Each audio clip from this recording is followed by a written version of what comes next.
Good morning, everyone, and welcome to Kanto Conversations. My name is Teresa Wankin, and I'm your moderator this morning. The COVID-19 pandemic has created a fresh mandate for digital transformation in all industries. This new journey is a critical one if we are to successfully transform our nations to reap the benefit of a digitally transformed economy. Governments and private sector have to continuously explore and collaborate to develop an environment that will spur economic growth and innovation in all sectors. On the chat this morning, we are delighted to have as our guest Mr. Luis Guillot, Chief Technology Officer for Latin America at Huawei Technologies. Luis will speak with us about critical success factors in government's digital transformation. He will also share some success stories and best practices in the digital transformation agenda. Luis, welcome to Kanto Conversations. Thank you very much. Okay. Just for the audience, I want to remind you to post your questions via the chat, mute your microphones, and let's have an exciting conversation. Louis, welcome again, and may I now invite you to share your screen. Thank you.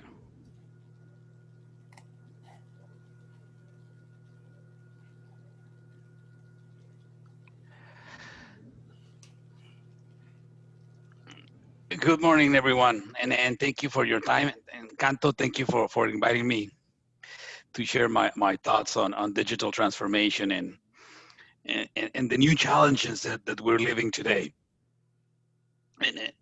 And first, let me tell you a little bit about myself. I'm the CTO for Latin America and the Caribbean, and my job until March was to travel throughout Latin America and the Caribbean to talk to clients and show them how technology can transform what they're doing. Digital transformation actually help them see it, how can they evolve it.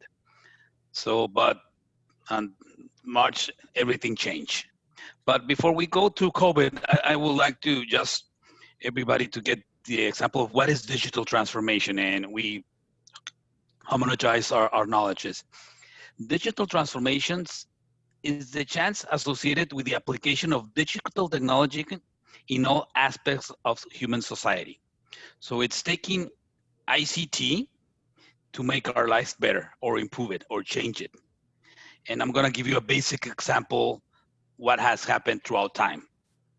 About 25 years ago, you physically walked to the video store to rent a movie or drove to it.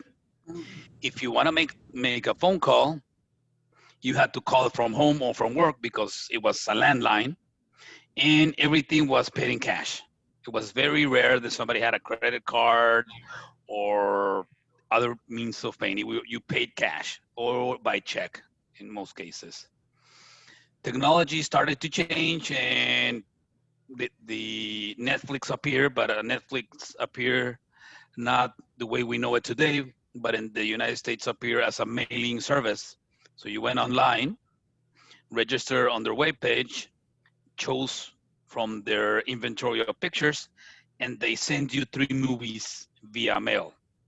And once you saw them, you returned them by mail, and you got another 3 ones, and that was $10 a month, same as it is today. And cell phones appeared, and some people started to pay with credit cards, or even everybody, instead of getting a check at the end of the month, or depending on the frequency, they started depositing the money into your account, so you were paid directly. But today, well, the movies are on demand. You have them online. If you have Netflix, you choose whatever you want to see. You have Amazon Prime, you have Hulu, HBO Go, or Now, and well, for us in Mexico, it's going to be Disney Plus in November. So my kids are happy about that. We no longer talk on phones. Our phones do much more than just voice. We do video calls, we do messaging, we do chatting, and we're starting to pay with our phones. And depending on how advanced is digital transformation, Even the panhandlers are doing it. And this is an actual photo of a person asking for money in the streets of China. And you can no longer say, I don't have change, because you scan the QR code and you give him the money you want via transfer. So things have changed. And like I said, I used to travel a lot. So this was my digital transformation, where if I went to a country and I needed a taxi, in most cases I use Uber. If I needed to buy something, I use Amazon. My bank is BBVA. For work and business, I was using LinkedIn. If I needed to go to some place and find it, I was using Waze. For my music, Spotify. Hotel and airplane tickets on Expedia. Google Maps. Twitter and YouTube for entertainment. But since March, I'm no longer traveling. So these guys are not part of my digital transformation life today. These guys are. Because why? Instead of taking a plane, I do a Zoom. Instead of taking a plane, I do Microsoft Teams. I do Google Meet. I even do WhatsApp calls and WhatsApp video calls. So this is my life after COVID-19 since March. I don't travel. I travel virtually because why? I'm doing video conferencings all the time instead of doing person-to-person meetings like I used to do. So things have changed. I think I'm gonna lose my status with the airlines because I'm not traveling anymore. But well, that's another story. And this is the new normal. Every country in Latin America has a case, has something to do with COVID, and we need to change. Why? Because it got out of control at one point. Most countries are getting into place. There's news of vaccines coming. They're about 3 or 4 in third stage of testing. So something will be ready by the beginning of next year. But the way we do everything, it's going to be different. Because why? This specific illness took a long time to incubate, 14 days. So you can do a lot of things in 14 days before you know you're sick. And it also has another problem. You may have the illness, but you may have not have the symptoms. So it's another things that you add up to the problem. So to face this and to make sure that we can go on doing what we do, as a government has to change what it's doing, how it's evolving, has to physically change to take into account these new measures that we are going to be living on due to COVID-19. And one of the most important things they have to do is they have to keep the public servants safe. And what I mean about this is not put them all in a bunker and things like that, but they have to change the way they do business every day to make sure that all the public officials and the person that takes your payment for taxes or that's your driver license, they have to be safe. They have to rethink the way they are interacting with the public. They have to decentralize their operations, stop silo working from the ministry of X, Y, and Z, and everybody does everything vertically. They have to think horizontally. They have to think the things that they have to do so we as citizens can do as least human touch with the government as necessary. They have to do new technologies, allowing public servants to work from home. And this is hard because normally the government is designed not for home office. The government is designed so all of the employees get up early every morning, go to their office, and do their work helping the public, either person to person or in the back office. They have to change their technology and their way they're doing it. And I've been talking about this for the last, I don't know, 6-7 years. And some of the countries, like I said, got their fingers caught in the door. They were thinking of doing something, but COVID came faster. The future got here faster than we all thought. They have to start thinking about using video conferencing, but using technologies that actually make video conferencing secure to make sure that the information that government is talking about is between government, and when they're talking to their citizens is just to their citizens. Like using technologies like virtual reality, augmented reality to improve the doing services.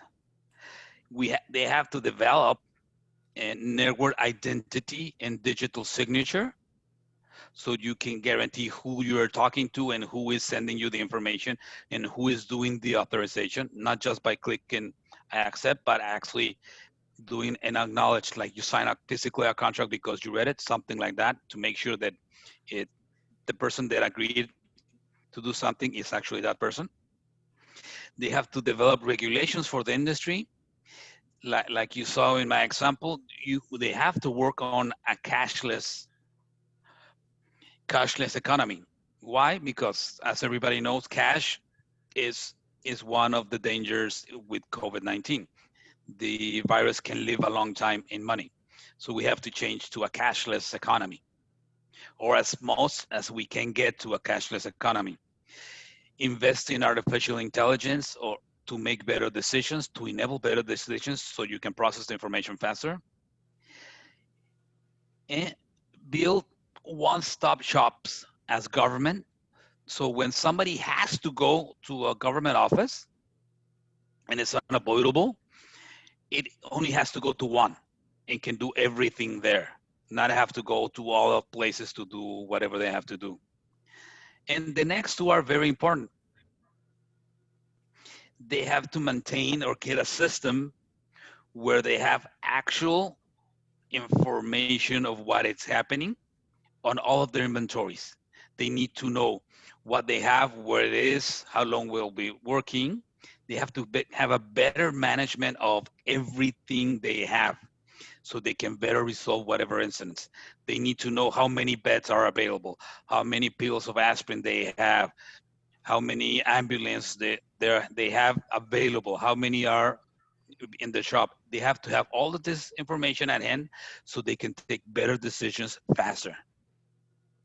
And the second one, they need to create and make available platforms to interact and collaborate with businesses and with everybody that is required. We cannot depend on the way government used to communicate things by publishing an official paper or putting something, a news bulletin. They need to improve the way we interact, we talk to them. They need to be closer to us to get that information. For success factors for this is they need to get a better sensing. They need to be able to collect more information in the right way, either manually, automatically, or whatever means, but they need to get the information as soon as it gets there, but they need to get access to all of the information. They need better communication, human to human, human to machine, and machine to machine. This requires that you need better networks with better bandwidth that the information can actually go through as you need. They need to develop their collaboration skills. They need to better collaborate with everybody in their community, human to human, agency to agency, and sometimes this is a very difficult thing.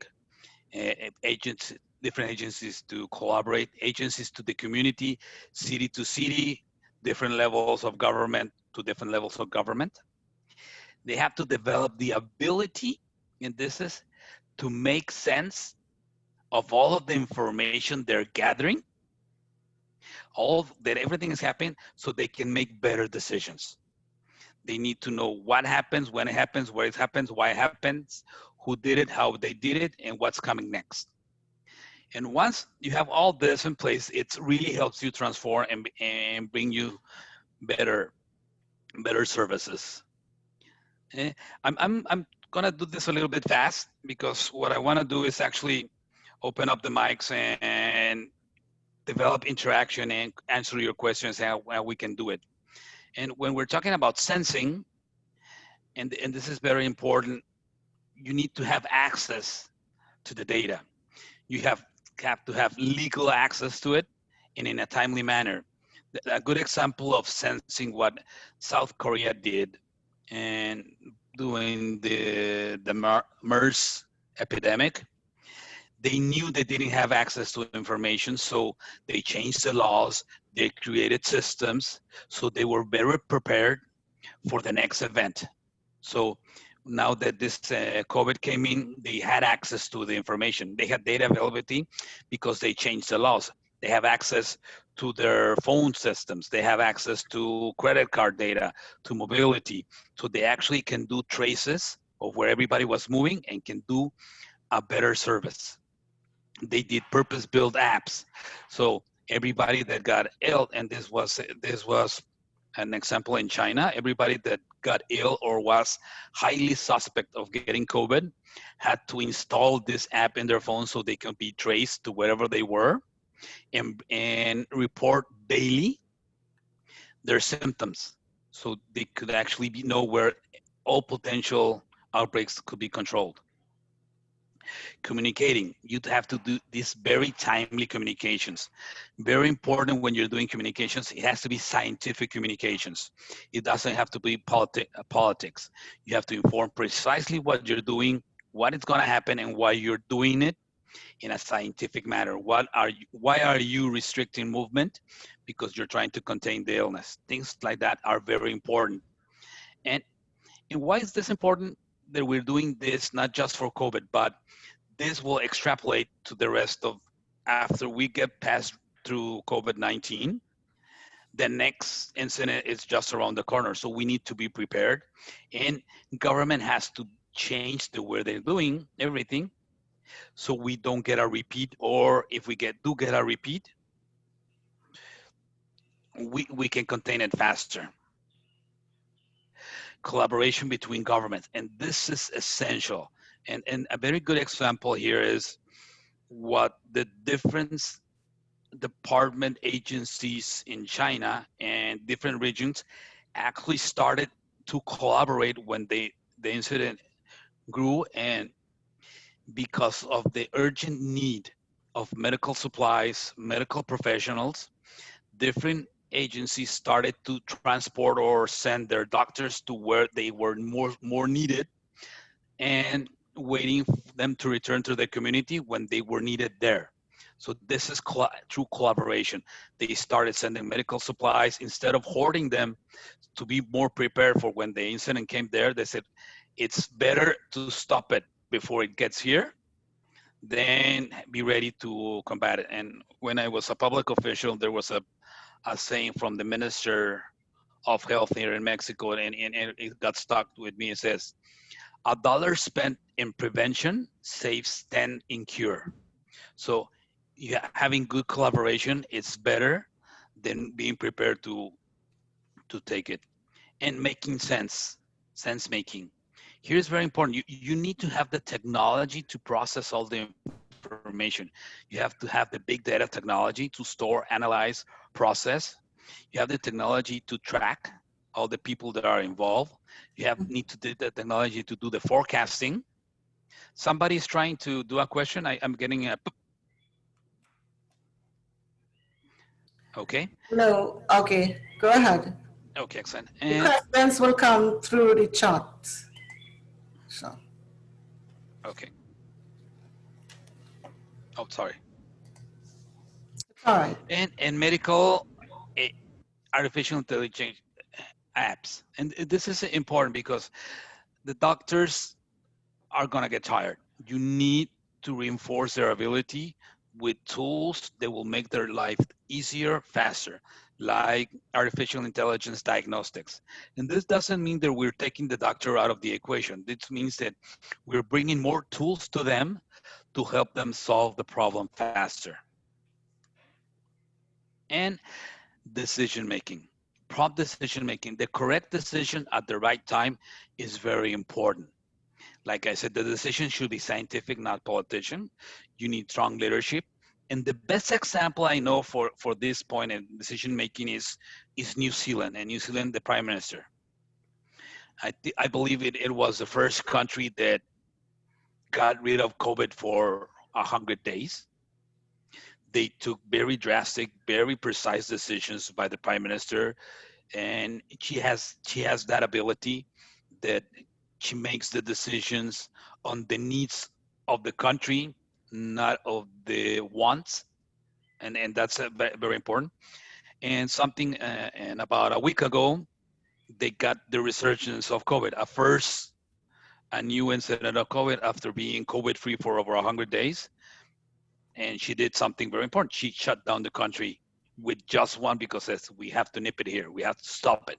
So you require very strong leadership with the correct information to make prompt decisions and to correct things very, very fast. So I have given you a broad spectrum of what's happening around the world and how you can help transform, because this is required. And now I'm going to talk a little bit of what we as Huawei have been doing to help our community. As you know, Huawei is a global company. We have presences in over 170 countries around the world. So we support a lot of clients and a lot of governments around the world with our technology. One of our biggest things we did, we focus on artificial intelligence, and we have an AI assisted diagnostic system that you do the CAT scans they do on the patients for the lungs to make sure they have COVID or they don't have a different type of pneumonia. We developed an algorithm that analyzes those images and helps detect faster, more precise COVID-19 or other illnesses, and supports better a doctor. And you can get all the information just like that. We can deploy this worldwide in about a day. We have deployed it in several countries. Later, I will give you a couple of examples. Emergency hospital solutions. And this, now that the COVID is dying down, this is not something that most countries will need unless they hit a big resurgence. But the ability to do an emergency hospital, like you can see here at a basketball stadium, with all the connectivity, the data centers, the video conferencing, the video surveillance, the artificial intelligence assistance, everything was done in 3 days. So this emergency hospital could contain the emergency. So this is important because now we have to think in this type of solutions and in this type of reactions. Illnesses like this require, like I said, fast decisions, fast solutions. And I've been in here in Mexico, they ease the restrictions a little bit. And now you can go to restaurants, you can go to, in some cities, you can go to shopping malls, but it's this. There's a long queue of people waiting to get into the shopping mall, and nobody's respecting the 2 meters or meter and a half social distance. Everybody bunches up because what they're doing physically doing a temperature check by everybody. We have developed technology that we have deployed in several countries here in Latin America with this specialized camera that can analyze people moving and will detect you and send you the information. Said, out of this 20, 30 people that are coming in, these 5 are potential dangers. So now you can pick and just check those 5 for the correct temperature, and the other people keep moving and not get them all stuck in one place. This is being deployed in a lot of airports and several malls around Latin America because it transforms and it can help you do this.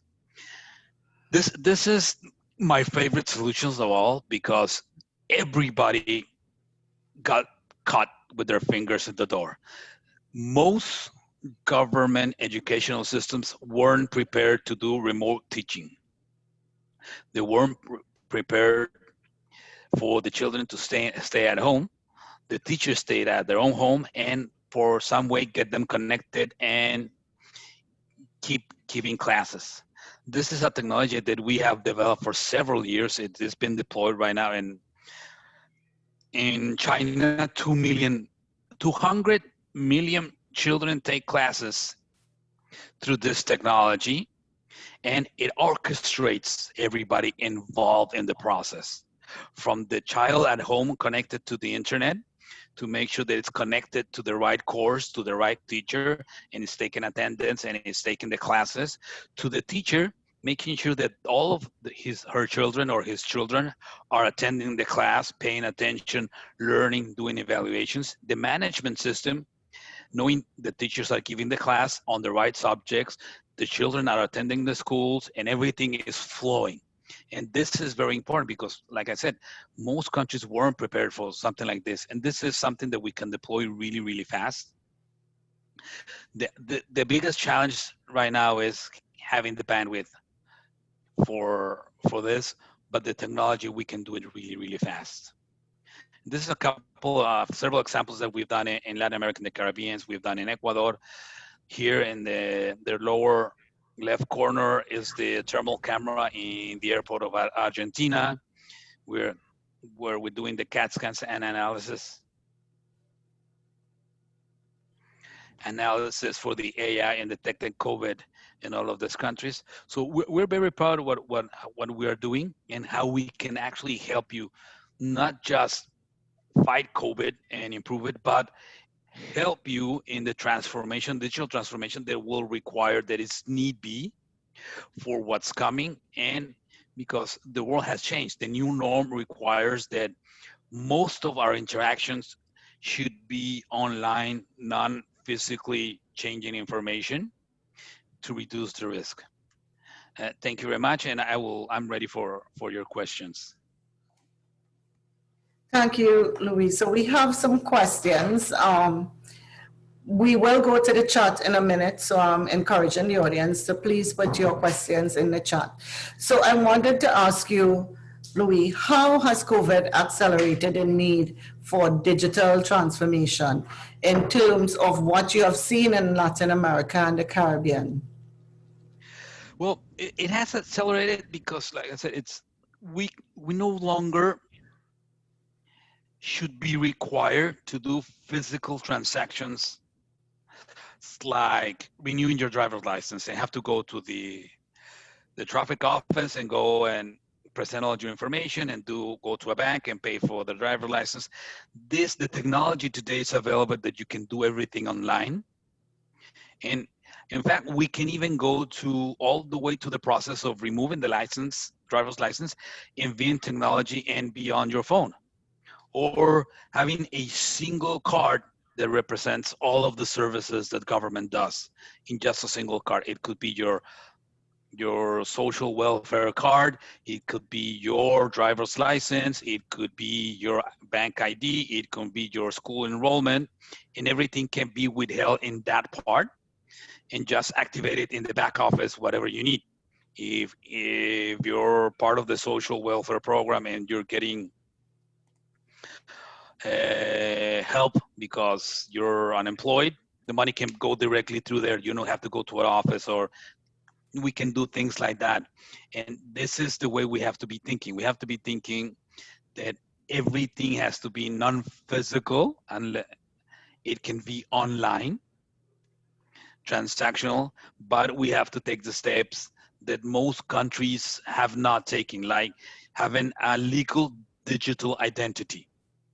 So when you do interaction in the virtual world and internet, both parties are sure that both parties are who they say they are.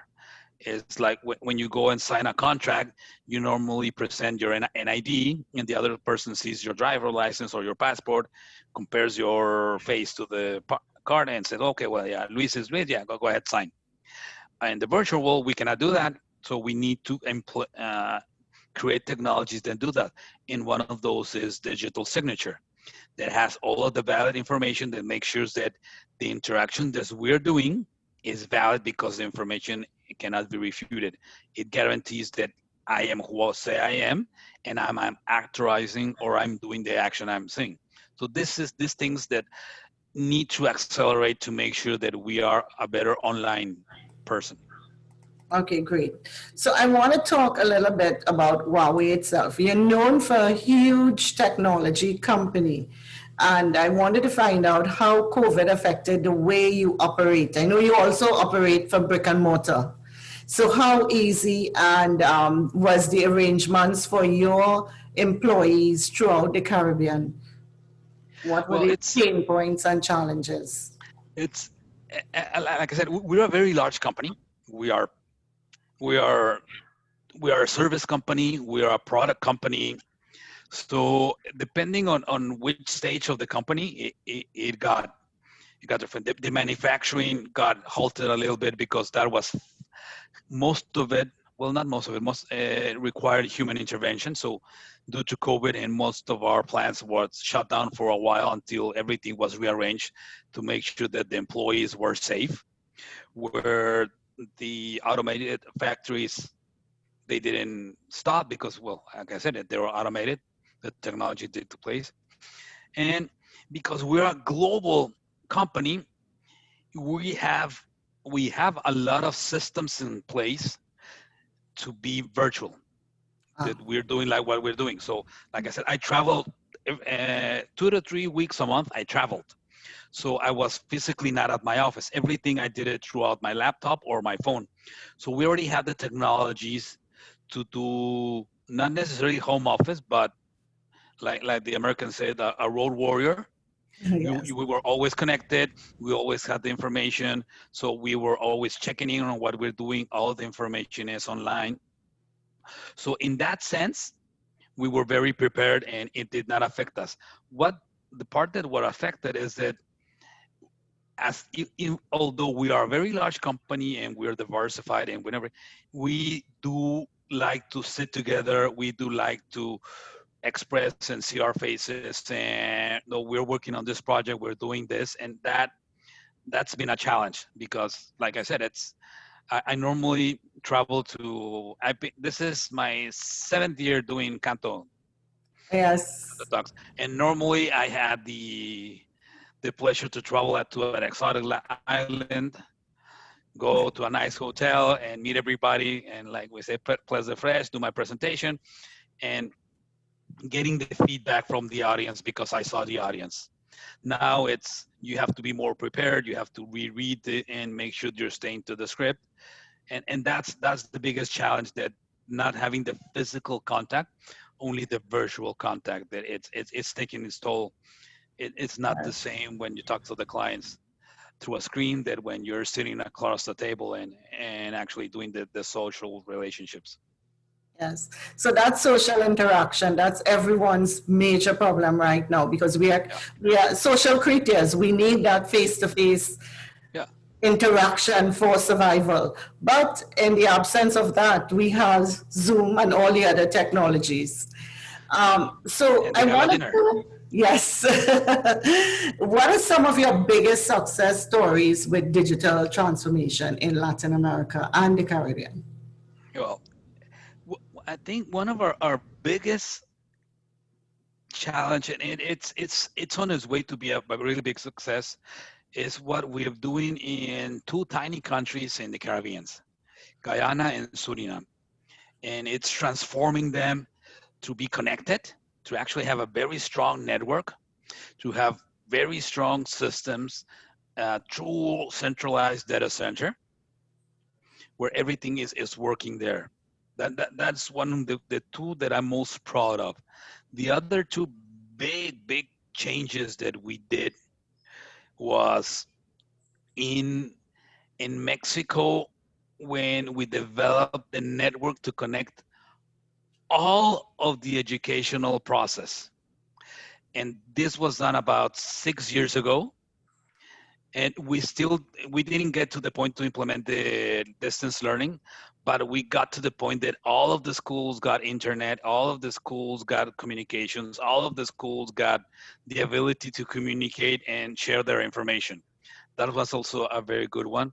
And what we're doing right now with Panama and Argentina, with helping them to reopen, to have the technology that so they can open the borders and make sure that when people come in are not contagious.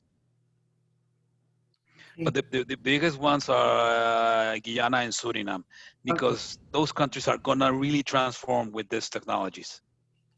Excellent. And the region is beginning to see some of that transformation in operation with Guyana and Suriname. So my next question is, how how did you collaborate with citizens in Guyana and Suriname? How did you get the citizens buy-in and the change from the citizens aspect to accept the technologies that the governments have implemented? Well, in those, I wasn't personally involved in the implementation, but the Oh, process yeah. is the process is when you say it, it's fairly simple, but it takes will.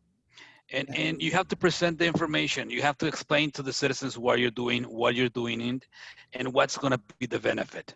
And you have to do small increment, quick wins, because people don't like change, even if it's change for the good. Uh, in Mexico, we have a saying, más sabe el diablo por viejo que por diablo. The devil knows more because of his old, not because he's the devil. So people say don't change it because the last time you changed it, it wasn't good. So you need to fight that incident. You have to present the information, and it's better when you do incremental changes and present it to them, and they feel comfortable. And then you go to the next level. You cannot do a radical change and boom, because you will surprise and everybody will be against it. Uh, I always do an example here when you want people to go on board the project. And this is something that I was involved when we implemented the video surveillance systems in Mexico City. For Mexico City, at that point, was the most dangerous city in Mexico and one of the most dangerous in the world. And it was in 2010, 2011. When we implemented the project, what we did is we didn't put the cameras where the crime was. We started putting the cameras for video surveillance at schools, because everybody knew where the crime was. So if you were a smart person, you didn't go there, but your children have to go to school. And you worried that something was going to happen to your children. So what we did is we started protecting your children at school. So when the system started rolling out, you were already on board with the project because it was protecting you first and then going out from you to protect what else. And they said, oh yeah, this is a good initiative. If we would have started putting the cameras in the high crime areas, the crime would have moved to where there wasn't any crime. So we started to protect. So also what I'm saying here is do basic, simple places where people can adopt, feel comfortable with it, know the advantage, and they will support you when you start going and to alter things that are not going to be as receptive. And that way you get the citizen behind you because you're doing good.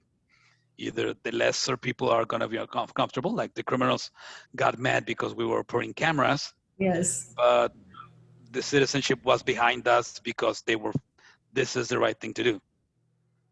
Okay, So great. this is the things that you have to do. You have to do it slowly and get them on board with something they approve of. They feel personal. They identified with. And that's smart and it's also strategic. So that's good. I have a question from Sydney. And Sydney wants to know how was the e-learning platform deployed in terms of infrastructure and what type of collaboration is needed with the telcos? Okay. There's for a learning management system, you need several things. And the first one, you need a strong network. And this is hard. And I'm because right now I'm talking to you from one of the largest city in Mexico, but where I'm from, where I'm physically living, the network is not that good. So right now, all my kids, everybody's off the network because I'm doing a video conference. But you need to do this. You need to have first a strong network. You need the carriers to support this, or as government, develop your national broadband. I don't know if everybody remembers the news it was in March when the French government asked Netflix to reduce the quality of the video because the network couldn't support it. Yes. And everybody at that point identified, said, oh yeah, no, so that's why my Zoom's not working that good. Yeah, Yes. because remember, so you have to take into account, you have to do a very good network.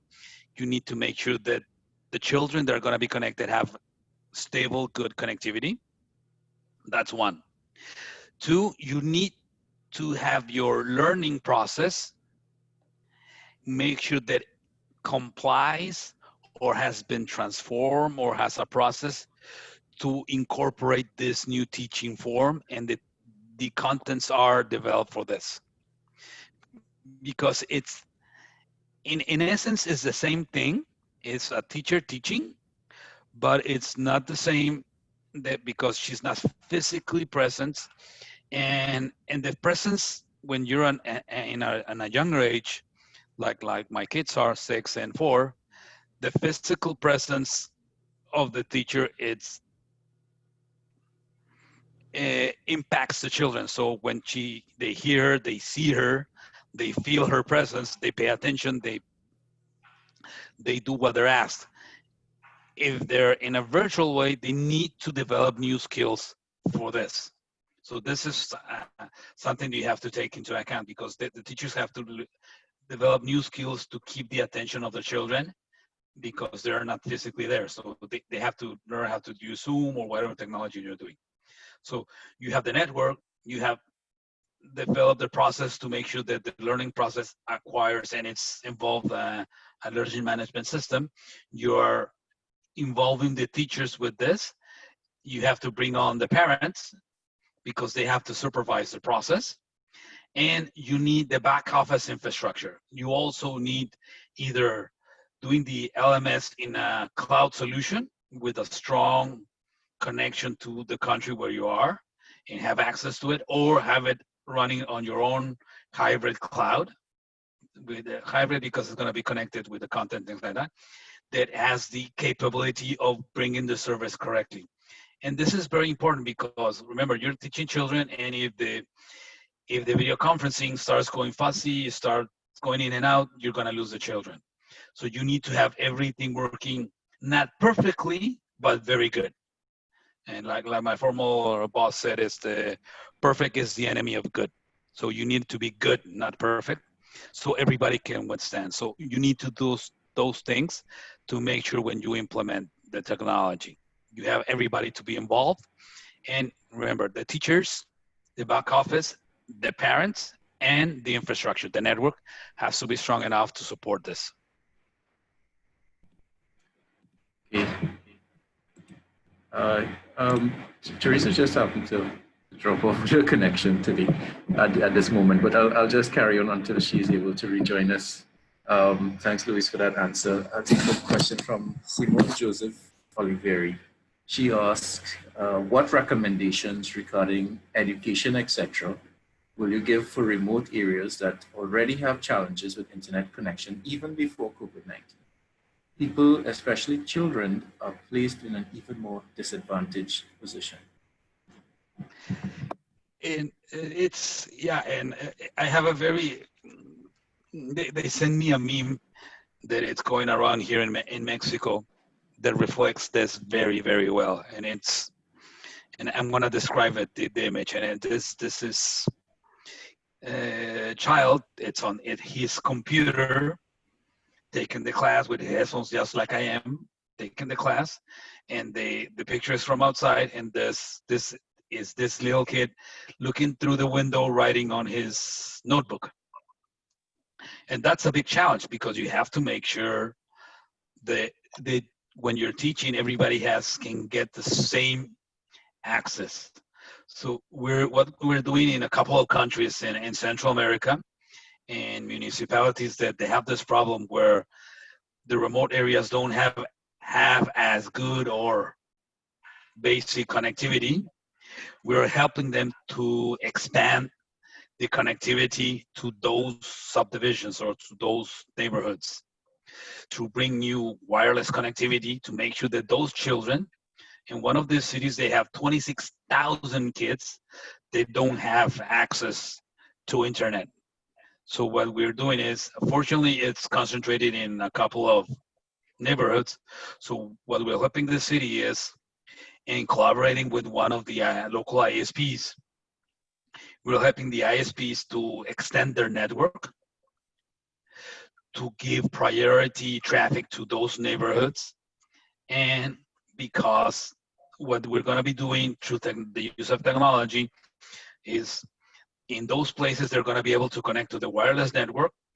And if it's going to be free connectivity, it's going to be free connectivity for government services and educational services. So when they go online, they cannot download Netflix or Amazon Prime or Facebook or YouTube. They can connect to the government services or the learning management system that the government is provided with good quality bandwidth that can guarantee. If the content or the courses require them to go to someplace else like YouTube for content, it's going to be activated to a specific period of time. So it's the best way to give them the service with the least amount of expenditure. It's not like putting in every home 2 megs of data for free to everybody, because this is a small community, it's a poor community that cannot afford it. This is putting connectivity with the right quality so that children can actually connect to the educational system.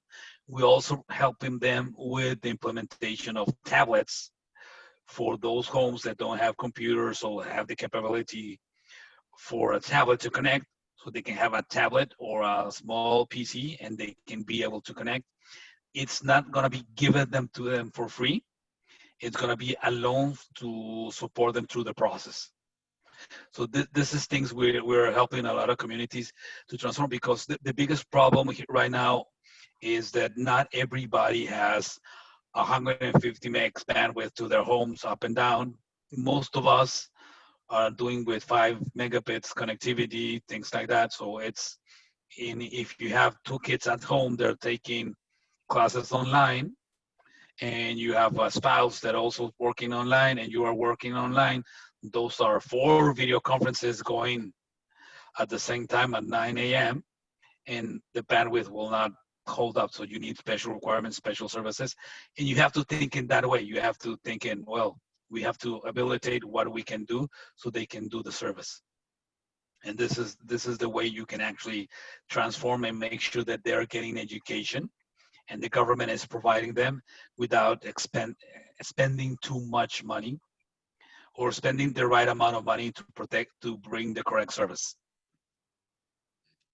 Okay, thank you, Louis. So my next question is, if you had the ability to start this process in the Caribbean, what's the first action you will focus on? Well, the first action is to make sure that we have the infrastructure. Digital transformation requires the network. We need to have a strong network, a strong national broadband network that connects everybody and has the ability to everybody to be connected. Because like when I started my example and I was talking about that, because I travel a lot and I use Uber for my car, I use Expedia for my plane tickets and hotel services. And I used to have an application corner shop, but it's too local. Not a lot of people know it. I use Amazon as the example. All of those solutions require that I be connected and be very well connected. If you want to use Uber, you need to have a constant good connection, because if it shuts down, you may miss your driver, your things like that. If you're trying to buy plane tickets and you lose the connectivity, it can go 20-30% up, and the next time you try to buy it, if you lost the deal at that point. So you need to have the infrastructure. The reason that most Asian countries are thriving during this time is because they focus on making sure that they had that national broadband network. That I remember I was in Seoul, Korea in 2010, and that's 10 years ago. At that time, they were already doing fiber to the home, and the minimum internet provider was 150 megabits 10 years ago. They made sure that everybody was connected and had a good signal, good connectivity, and everything could go on that. If you don't have that infrastructure, it's going to be, the next steps are going to be harder. You can take them, but it's going to be more challenging. Why? Because the experience online has to be good. I always have, this was said by some Indian protester during when they were protesting for net neutrality, and he was very right. He said, "I prefer no internet to slow internet." And because if you have slow internet, you are stuck there trying to do something. If you don't have internet, you do something else. And the experience is very important. So the first thing I'll focus is make sure that I have the infrastructure to provide the services to be able to do the next step in the digital transformation. Okay, great. So I want to recognize Bennett Thomas from Dominica, and he has a question. He wants to interact with you, Luis. So Jimmy, can you open Bennett's mic so we can? And Bennett, thank you for joining. We really appreciate this. Okay, good. Can you hear me, everybody? Good morning. Good morning. Good morning. Okay. Yes, we can. Okay, I'm the Director of Telecoms here in Dominica, and the Honorable Minister also asked me to step in for him because he was also sent an invitation, but presently he's not able to do so. He's in cabinet. Let me first thank you, Mr. Louis, for your presentation. It's a very useful and very enlightening presentation, I must say. What we have here, you are right on button with the issues. The problem we have in this digital transformation process, I heard some persons, I've seen some of the questions asked, which are common to all of us. There is a government aspect, there is the ISPs, and I'll come to that just now. There's the regulator, and of course there are the citizens and users. And I totally agree with you that the most important thing at this time, moving forward, is the proper infrastructure. And that's where the problem lies. Because you need a state-of-the-art or sufficient bandwidth to get this thing going. The rest of the applications are simple. Once you have the infrastructure, then the applications are simple. The rest of the services can be done. The issue now becomes, how do you get the infrastructure at the schools, at the hospitals, at the people's home? Because they cannot move under COVID-19 going forward. They have to stay home. The students have to stay home. The teachers have to ensure they teach. Therefore, the relationship therefore comes, how does the service providers who are going to be providing the necessary infrastructure, are they going to charge more? What are the costs involved for getting the service at the homes? Especially in the rural areas where we have one of the biggest issues that the service providers comes with is the issue of, well, the remote areas, we cannot do it because we have too much investment to put down there in capital. So we'll choose our priorities, and the priorities will be closer to the urban areas, and will not go to the rural. And you will find that a lot of the students are impacted significantly. Then while we are seeking to ensure that the infrastructure reaches every single person, we have an issue where the service providers will tell you, well, you are going to cost you a hand and two legs just to get it out there for you. Because in some areas, not only in Dominica, you have some number of the islands in the region, the remote areas are kind of, they have large areas where persons do not live, but you have to pass that cable to go to them, and they go and say, well, that's wasted cable, that's wasted infrastructure. But there are persons, and there are teachers, and there are students that need that service. And I agree with you that you must have access to everybody. The question therefore becomes, how do we get the service providers to understand that we need access to everybody? How does the regulator come into the picture? How does the regulator come into the picture to ensure that the service providers meet the proper costing? You cannot charge persons in the rural areas a different price from those in the urban areas, because that will be against the regulatory process. So I want you to tell me from your experience, how do we get all those parties, the roles of each of those partners? Because infrastructure is fundamental, yet here lies the problem with issue of access, issue of costing, issue of pricing of the services, and the rest of the whistles and bells are simple. The issue, therefore, the crux of the matter is, how do we get the service providers to work in hand with government to ensure, and at the same time, regulator coming in. That's the key. Well,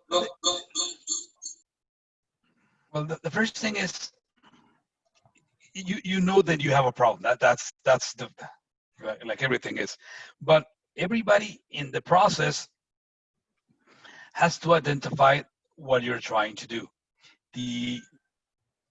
Can you hear me fine? Because yes, I can hear you. Okay, yes, I can hear you. Okay, excellent.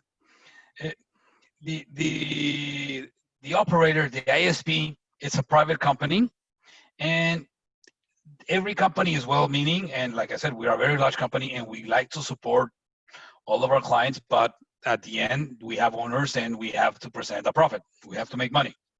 So that's the challenge for them.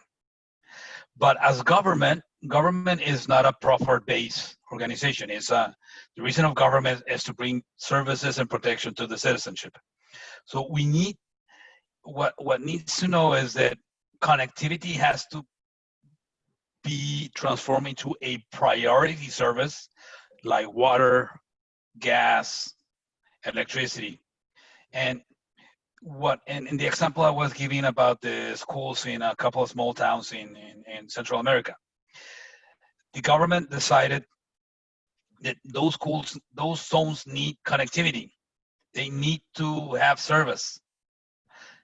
And we're gonna give this type of service. We're not gonna do open internet service. What we're gonna do is we're gonna bring connectivity so they can connect to government services and to their educational process. The other service they're gonna be able to access is the health service. And they're doing the investment. They're working with a local ISP, but the investment to grow the network, to make sure that they have the coverage in those zones, is being paid for by the government. Because the ISP says, yeah, I know there's a lot of potential business for me there, but they don't have, I charge $1 for the service and they only can afford 50 cents. So it's not a business for me. And the other thing, like you said, the operator, the regulator normally doesn't approve of subsidies.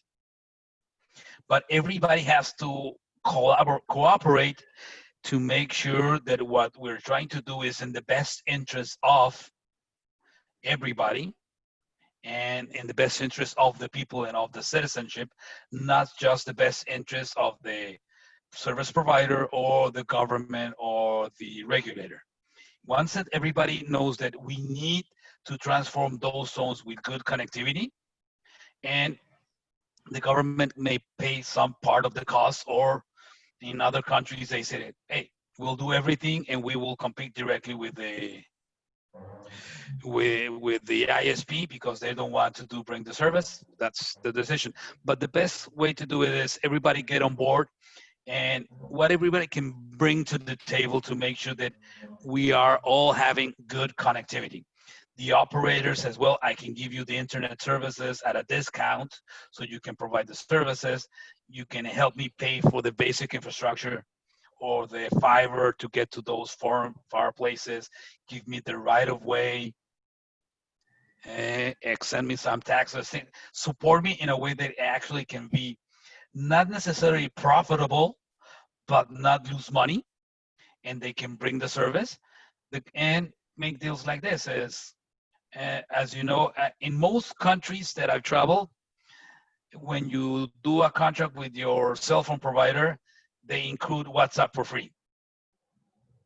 You can do things like that. You can say, well, bring the service to them, but don't charge the data when they're doing their classes online, or when they're doing their health services, or when they're doing government transactions. Everything else, you can charge them. You have to start doing creativity, but yeah, part of the solution is going to be government money to make sure that the network reaches those places, because the operators, although they want to reach there and they want to go to those places, their business model does not allow them to go there because the money is not there yet. If you solve that problem, so they and help them make their business model be positive, they will go there. So those are the several ways you can do it. Is Thank co-invest you. with the operator. Yeah, thank you. Yeah. Thank you so much, Louis. So I guess it is collaboration between all stakeholders. I want to go to a question from Charles Cyrus, and he referred to your presentation in China as an example of successful online education. Can you, are you aware, or can you share any of these opportunities in Latin America and the Caribbean? Well, our success in China with the educational process is very impressive, because I talked to this 6 years ago when they deployed it, and they knew that they needed bandwidth, they needed national broadband, and they created a national educational network, a vision to connect all of the schools, not just to have internet, but to have big bandwidth. And I'm talking about to you about 6 years ago. The backbone was designed originally for a terabyte. And to every school, depending on the size, kindergarten, they were guaranteeing a gigabyte. And to universities, the project was going to be 10 gigs. And in middle schools, a little bit less. So they made the vision that they needed to have that connectivity. And they started working on it. It was a national project, but it was not deployed nationally. It was divided. The country was divided into sections, and they started to do different initiatives. They got in and they talked with companies and local governments, and everybody got them to go on board and collaborate and make sure that the money was there, that they budget from other non-essential or less priority projects and bring the money to make sure that they had the connectivity. And once the connectivity was coming in, they started to develop the learning management system. They started to retrain the teachers. They're starting to educate the parents in the new process of education and the new process of learning and the advantages of this new process. And when I talk about education, it's the biggest challenge we face in Latin America and the Caribbean is that we are still teaching our children the way our grandparents were taught. We have not changed in 100 years the process that we teach. We have added a little bit of things, we added a little bit of technology, but we have not changed. We still are based with a teacher up front and children in the classroom. Now with this new challenge that we're living, we have to take advantage and transform an educational process. And this is what China did, is brought the technology, changed the process, make sure that everybody was connected, made sure that everybody had access and connectivity, and everybody got retrained, retooled for the new technology and the new process so they could take advantage of it. Okay. And it took a long time, but it's what, in essence, what they did. Okay, great. So Navin wants to know if Huawei would push or recommend public funding to gap fiber developments in hard-to-reach areas. So he's talking about the rural areas in the Caribbean islands. We have quite a lot. So is it something that, in your view, that we should get public funding to deploy these initiatives? Or you, yeah. And I have the best answer for that. It's right now, like I said, I moved to another city when we were, and the reason I have internet in my new home here in Merida is because the government invested in the network. The project is a success project. It's called Altan, and it's a wireless network that covers the whole country, that is co-funded by the government and private initiative. And if that project was not set in place 6 years ago and started to deploy a national network, that will guarantee coverage to all the country. And it's not, and the only thing is it's not based with existing operators. It was a new company created jointly between the government and this. I have the ability to talk to you through WTT technology. Other way, I wouldn't be able to have internet in my house. So yes, government has to do investment to make sure that all of us citizens have connectivity, because it's not a luxury, it's a necessity. Okay, great. So before, I have one question before I invite you for closing comments, and then I have some announcements to make. And this is from Sydney, and I guess every country on will want to hear this. Can you provide some information regarding the program to offer students and teachers devices? Can you provide some information regarding this on a country-by-country basis, or is it accessible through the Ministry of Education? Well, the projects I talked to you about when we were doing with the municipalities, this is a project with municipality funds. They're going to buy the tablets, and we're helping them. I don't know if we have a special fund. I can get in touch with the government representative for the Caribbean and share you that information if we have funds or ways to get access to funds so you can get tablets or computer equipment for children and schools. That I can do, and I will ask the Director of Government Services to get in touch with you with that information. Thank you so much. So any closing comments? I would love you to have some last words from you, Luis. Okay. Well, first, Kanto, thank you very much for invitation and allowing me this time to talk to everybody and present what is digital transformation. And I just want to leave you with this couple of things. Is digital transformation requires a lot of infrastructure, a lot of will of the people, but requires collaborations from everybody involved. And when I'm talking everybody involved, it's not just government. It requires government, industry, the educational sector, and the society. We, the people, required to collaborate. And everybody has to be involved to make sure that we move forward in digital transformations. Like I said, there are some decisions that have to be made that we need, not that we want. And those are very different things. And we have to be mature enough to accept the decisions the government takes are on our benefit, either though we like it or not. So thank you very much for your time. Please support Kanto. It's a great organization. Thank you so much, Louis. So, and thank you, audience, this morning. Please allow me to share two exciting initiatives. Kanto and Sonova have partnered to offer you an online Caribbean-focused spectrum policy management course. This will give you postgraduate accreditation from the University of Strathclyde. For more information, please email us at canto.org. Canto@canto.org, I'm sorry. Also, I just wanted to announce that this is the last week we're taking registrations for that course. So please make good on that opportunity. In addition, I also want to tell you about our Kanto Connect event. It's the first virtual networking event in the Caribbean. And Kanto Connect promises to deliver great content on issues facing the region, a cutting-edge showcase on the technologies for digital transformation, and of course, provide unique networking opportunities and good social events.